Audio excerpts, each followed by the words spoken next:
Hello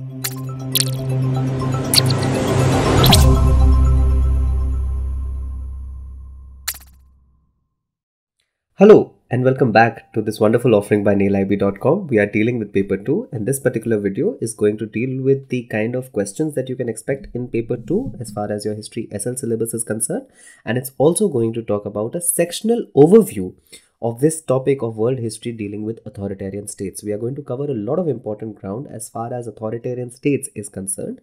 But before that, let's just try and understand in a very overarching generic way what is it that is expected out of us as far as paper 2 in particular is concerned. So you should be able to describe the structure of paper 2 and its relation to the structure of world history topics and understand the demand of paper 2 questions. And then of course we are going to do a separate video or a separate section of video which deals with which deals with the entire idea of the kind of demands that each question has in particular. So that skills wise video we'll do separately, but the kind of key skills that are required and the sectional overview is a portion of this video. So the paper overview then, world history topics in paper 2 is designed to assess the knowledge and skills of the second component of the IB history course. It is therefore important to understand the structure of both these elements. While the prescribed subjects use source analysis to explore two specific case studies, the world history component of the course is broader, giving you the opportunity to study a wide range of historical themes across a much wider span of time. This covers the entire 20th century. For those of you who have covered our paper 1 with us, you would know that those were merely decades in terms of both the question of the Japanese expansionism and that of the Italian and German expansionism. We'll of course be doing more prescribed subjects subsequently later on, but in terms of the bare minimum that we made available to you so far, in that sense, those were only 10-year time periods that we were looking at. Here you're looking at the entire century and multiple case studies within that century.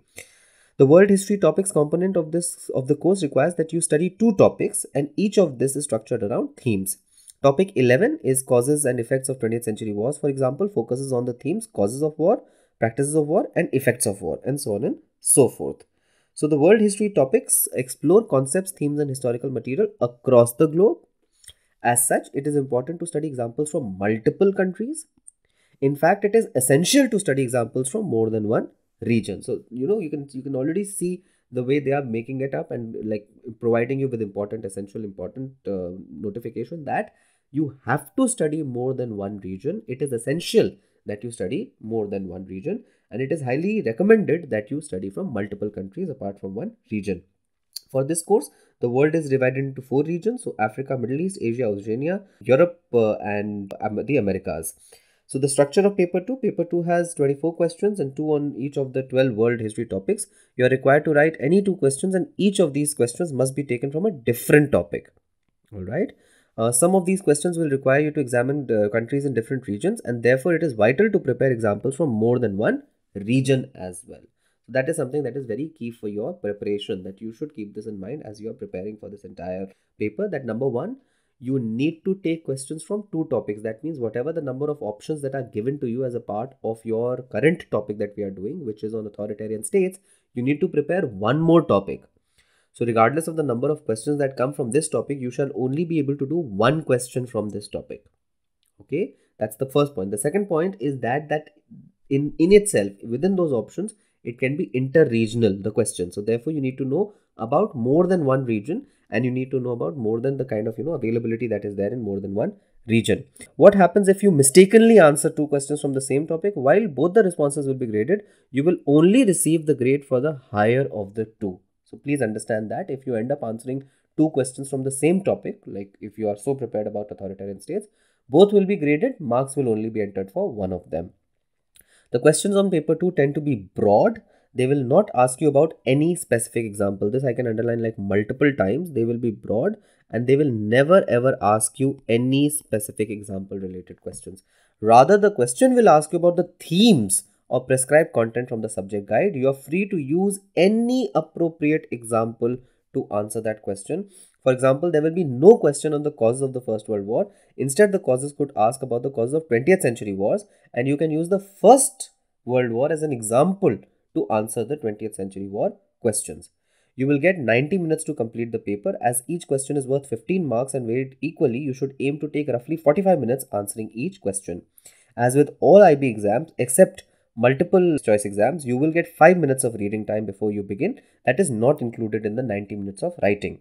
You are not permitted to do any writing during these 5 minutes, so you should use the time to read the questions you could potentially answer and begin to order your thoughts. Marking for paper 2 is something that I have already covered with you in the last video. We will be making a subsequent set of videos on the importance of focus and structure, knowledge and context, examples and links and comparisons, and analysis and perspectives and conclusion. So the entire skill set has been broken down into 4 parts, and for that we shall be covering all of this in greater detail towards the end of this entire case study which we are dealing with, which is the authoritarian states. So now let's jump straight into and try and look at some of the overviews of this, the overarching understanding of this section on authoritarian states and single party states. Throughout the text, a number of political terms are frequently used in analyzing characters and regimes under consideration. This opening bit then, therefore, describes those terms and places them in their historical context in relation to the development of the authoritarian and totalitarian regimes in the 20th century. So that is why you need to know these terms. You need to know these terms because they will keep coming back. They will keep appearing in our text and in our exploration, and we should be aware of their meaning from this very early on moment. You do need to understand the two main questions. What is it? What shades of meaning do political terms have, and what factors explain the development of authoritarian regimes in the 20th century? This is something that the IB wants you to know, that what was the background of these 20th century authoritarian states. So it is notoriously difficult to attach a precise meaning in political terms. The context in which they are used and the movements to which they are ascribed often differ considerably. The definitions that follow, therefore, are not accurate in any absolute sense. However, they do offer a guide to general meaning and common usage. This is something that you need to understand from the word go, that no term of political usage can have only one precise meaning. If you remember some of our discussion on fascism, you know that fascism kept changing its meaning. Similarly, the word socialism is used both by Marxists and is also used by the Nazi party. But the same term can have a different meaning in different context. So first, the very first 4 words that you need to understand are left and right. What are these terms? The terms left and right or right and left are not exact political descriptions but are useful, broad distinctions between movements characterized by conservative or reactionary attitudes. Reactionary simply means fiercely resistant to change. Alright, these are the right wing. So the conservative and reactionary wings are the right wings. People who are fiercely opposed to change and people who are conservative. They want to maintain the original order of things, the status quo.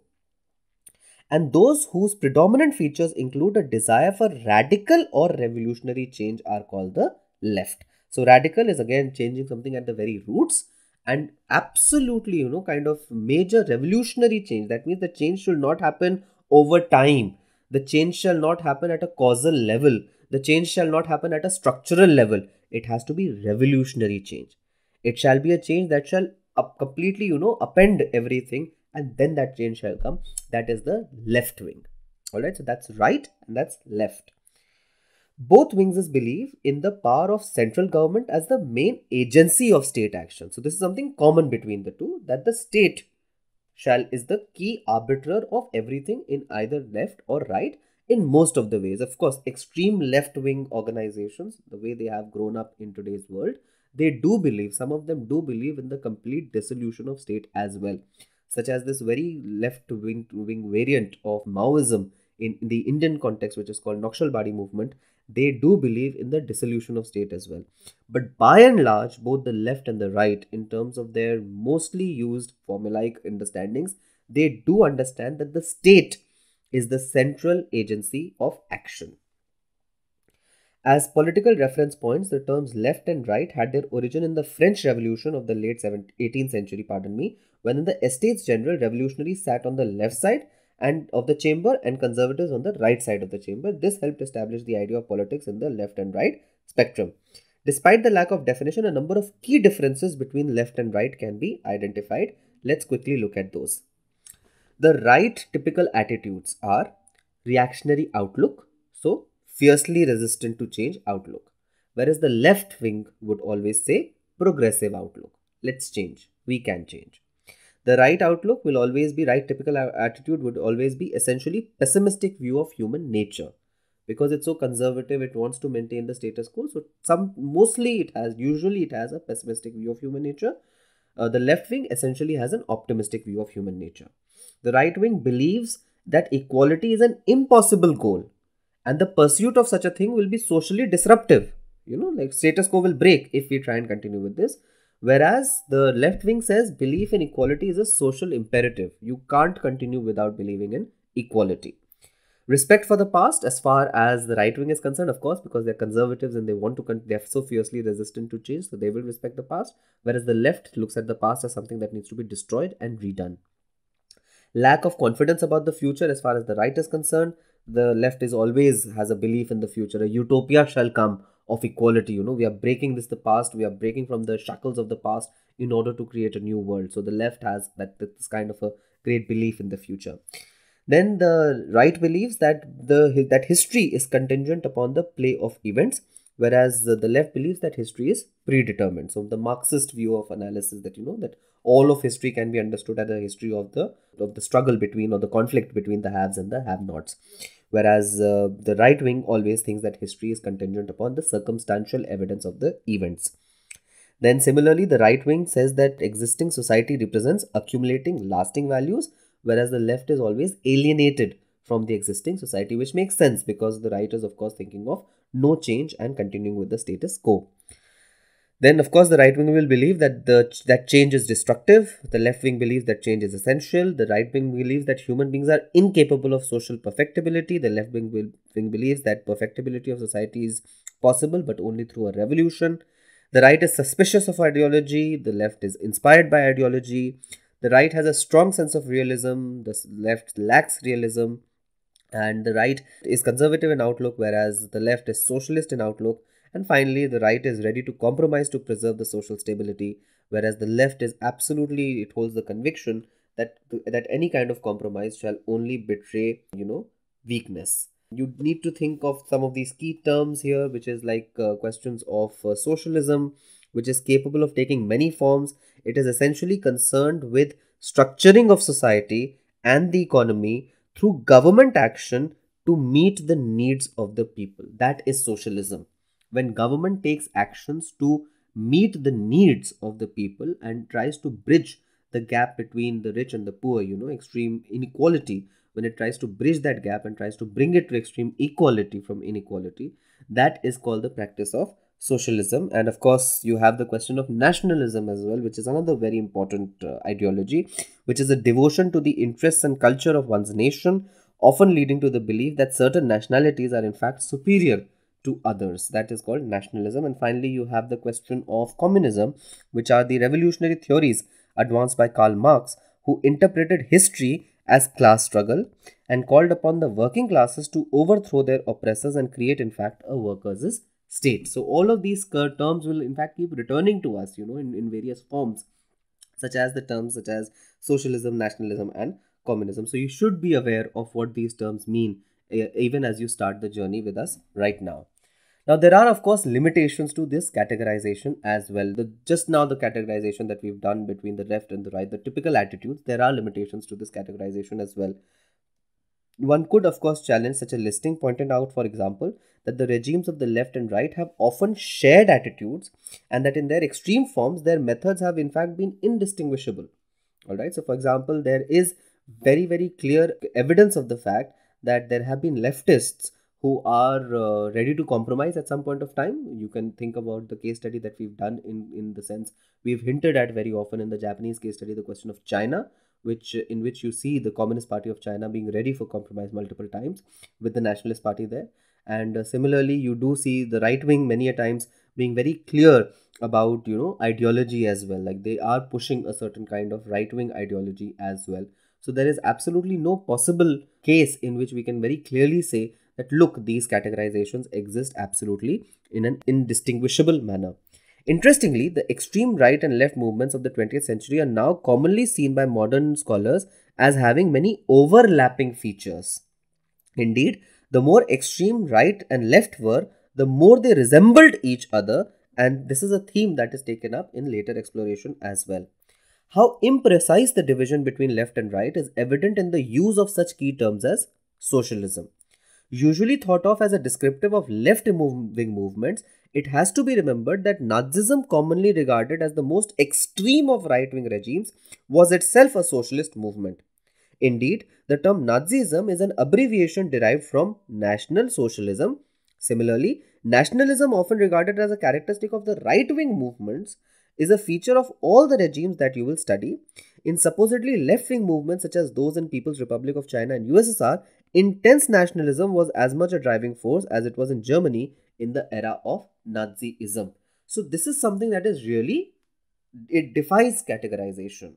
You have the usage of these terms in their own context, and the more extreme right and the more extreme left you move on to, the more they start resembling each other in the very okay, for want of a better word, I'm not able to think of a better word, for want of a better word, very promiscuous utility of these terms. They don't care about how and where these terms are coming from, they just use them for their own purposes. Indeed, Stalin and Mao used socialism and communism as mechanisms for achieving nationalistic ends, something that Karl Marx would have never predicted. Marx did not take into account any understanding of nationalism, and yet, when Marxism is put in place, when communism is put in place, it is in conversation with nationalism of the 20th century. It is also very unlikely that committed members of the political left and right would accept that all, if any, of the tabled categories above applied to them. Furthermore, it should be acknowledged that many scholars regard the traditional way of referring to the left and right as a dated practice that causes more problems than it solves. So this is more recent historiography. Their arguments being that labels tend to obscure rather than clarify the movements to which they are ascribed. Because the moment you call something left, it is your duty to try and describe what is left.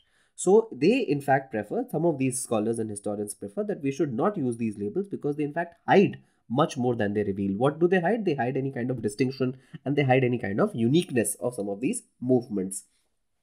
The terms create an assumption that what is being described falls into one set of opposing categories, whereas the emphasis in modern research is on the similarity between movements such as fascism and communism. So that is where the current scholarship is pushing for, that you should be able to see the similarities between how these authoritarian regimes move up, instead of thinking how they are different from each other and how these labeled terms can be different from each other.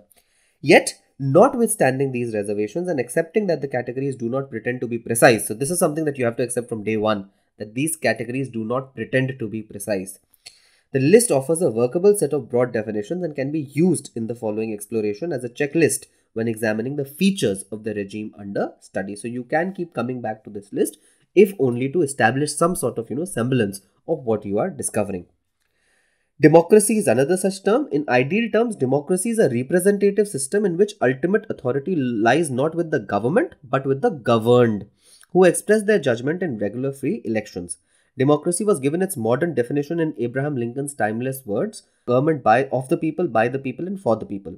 The paradox is that nearly all regimes across extremes of left and right have described themselves as democratic, asserting that their form of government is actually truly representative of the will of the people. So it's such a powerful concept that even nation states which don't believe in democracy, they also you have to use democracy as an identifier, because they claim that they are the two representatives of the will of the people. So that kind of the concept that the people are the central to that entire government axis, and that that they are representing their will, that entire Rousseauian concept, that is something that is very clear here.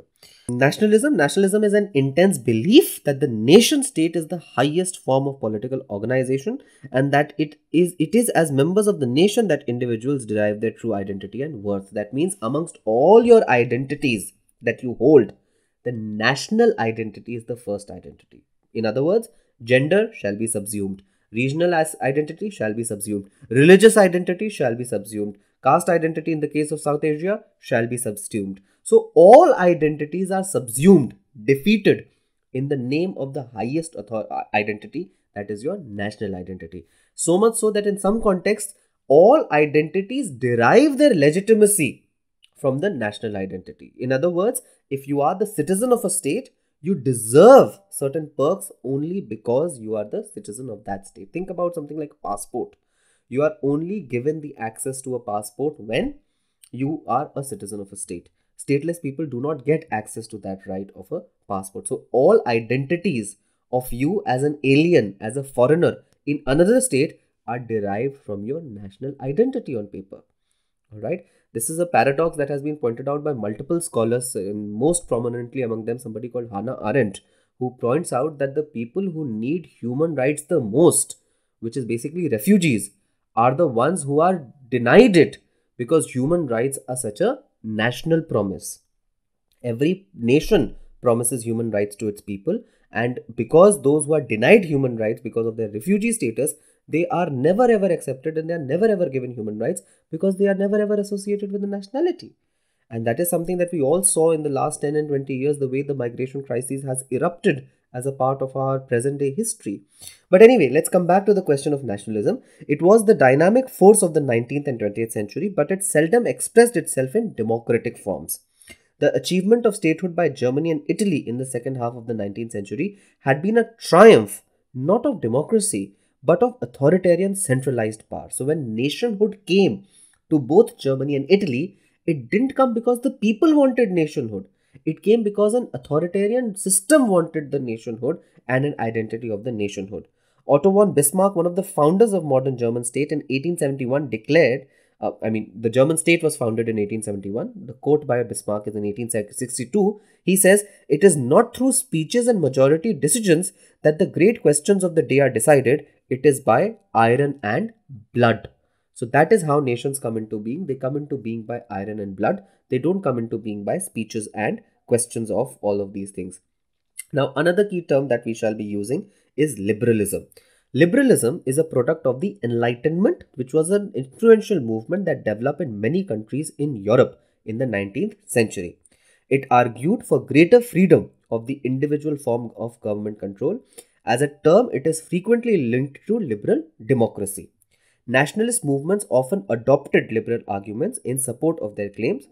However, many of the authoritarian states analyzed in this book were a rejection of liberalism. They hated liberalism. They did not want to be described as liberal states. The extreme wings of both the right and left wing condemned liberal democracy as effete and inefficient. So as effete meaning as very weak, and of course as being inefficient. The left tended to stress the economic class as the principal dynamic that shaped history, while the right regarded the nation as the agency through which the society achieved its ultimate destiny. In both cases, the individual was regarded secondary to the group. So in the case of left, the individual is secondary to the class that he is a part of or she is a part of. Similarly, for the right, the nation is secondary to the nation of which he is a part or she is a part. All right. And now we come to the main distinction that we must make if we have to do this paper 2 topic. What is the distinction between authoritarianism and totalitarianism? Because these words are very often used interchangeably, but we must understand right at the very outset what is the difference between who is an authoritarian leader and who is a totalitarian leader. Now, please understand, authoritarianism refers to a governmental system in a given country or region in which the levers of power are exclusively in the hands of a group or an individual whose decisions are not subject to control from below. Although an authoritarian government is not directly answerable to its people, this does not necessarily mean that it is unpopular. Its authoritarian measures may be approved by the population, although the government does not depend on such approval. It seeks the approval, it does not depend on it. That is authoritarian.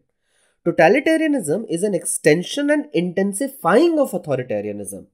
Okay, so the difference is not so much of material, it's a difference of degree. The next stage is totalitarianism. A totalitarian system is necessarily authoritarian, but it goes much further than that. What distinguishes a system as totalitarian is how it uses its monopoly of power. So totalitarianism is a variant of authoritarianism, which is the extreme form of authoritarianism. In other words, if you want to understand it, nationalism is one variant, jingoism is the extreme variant. So in nationalism, you only think of your country's progress, whereas in jingoism, you want the downfall of another country before you can think of your own country's progress. So similarly, totalitarianism is the highest variant, the extreme variant of authoritarianism. In a totalitarian state, individuals are subordinate to the state and personal autonomy is not tolerated. There is no concept of personal individual autonomy in a totalitarian state. Such a regime seeks to control not simply political life but society in all its features such as institutional, economic, moral and personal also. So even your morality is decided by the state. That is a totalitarian regime. Its power is exercised pervasively and affecting every person. The lives of the population collectively and as individuals are subject to the direction of the state, which demands complete obedience from its citizens on pain of the direst of punishment for those who do not conform. So if you don't agree, death shall be your only gift. Totalitarian systems base their right to absolute control by reference to a basic ideology which both explains why they hold power and justifies its exercise. So if you get very angry and worried, why are they being so violent? They will take you back to the ideology. If you get worried, why are they maintaining power? They will take you back to ideology. In their extreme forms, totalitarian systems of both left and right regard history as predetermined. Okay, so even the left, which usually has a very different variant of history, but if it's in its extreme form, if it is in its totalitarian form, for them history is predetermined. Their belief is that societies develop in accordance with iron laws of progress that follow a set pattern to an unavoidable conclusion. So that is something that is very clear about the totalitarian state. There are some other characteristics of the totalitarian state that we shall quickly look at. It is neither a definitive list nor an exclusive list, but it has some main features that show a totalitarian regime. Number one, only one political party is allowed to exist. Number two, power is exercised by the party leader who controls the party. Number three, the leader's authority is underpinned by a dominant ideology. Number four, the leader claims that his authority derives from immutable laws of historical development. That means he is or she is the leader. In most cases, he is the leader as a result of historical laws. Okay, so you cannot challenge them. The state maintains social and political control through terror. That is a very important feature. Terror is an important feature of totalitarian regimes. The state crushes opposition through control of the media. So the state controls, so the state does not go ahead. I mean, the state obviously will control and trash the opponents, but the state uses the media to trash the opponents as well. Alright, and this is something that Hitler and Stalin and others are using in terms of propaganda. So they themselves will not say anything against, but the media day in and day out will try and rubbish the claims of the opposition so that they can all control and be claimed by the main totalitarian regime in power. The state exercises central control of the economy. The regime uses the armed forces and law enforcement bodies to operate a police state. The state uses censorship and propaganda to promote the idea of faultless leaders. So the leader can never be at fault. Religion is either outlawed or persecuted as an affront to state ideology or exploited as a means to control the people. Independent institutions such as religious organizations and trade unions are suppressed, if not banned. The legal system is politicized and it becomes instrument of state control. The state seeks to reshape culture so that it conforms to state ideology. Internal opponents are identified and persecuted. And finally, an aggressive stance is adopted towards external ideological enemies. In other words, foreign policy is always seen as a policy of us versus them. So whenever you try and question the state will tell you, oh, but look at that country that is doing worse than us. So that is also a way in which the totalitarian state functions. In the two outstanding examples of European totalitarianism, Soviet communism and Nazism, each was inspired by a passionate commitment to an ideology. In the Soviet case, it was Stalin's class concepts that motivated his policies. He saw his prime purpose to be the destruction of all those he deemed as class enemies of the Soviet state. In the German case, it was Hitler's notion of race that shaped his policy. He saw it as his destiny to rid Germany of all those that he deemed to be racially inferior from his famous Aryan race.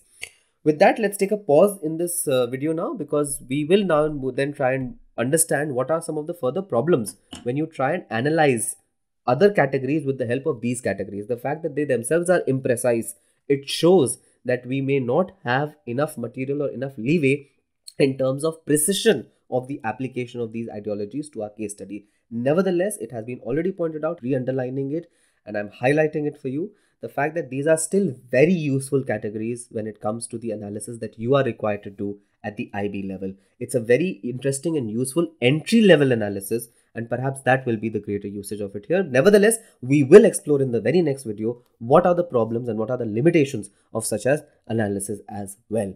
So I'm really looking forward to seeing you in that video. Till then, thank you so much.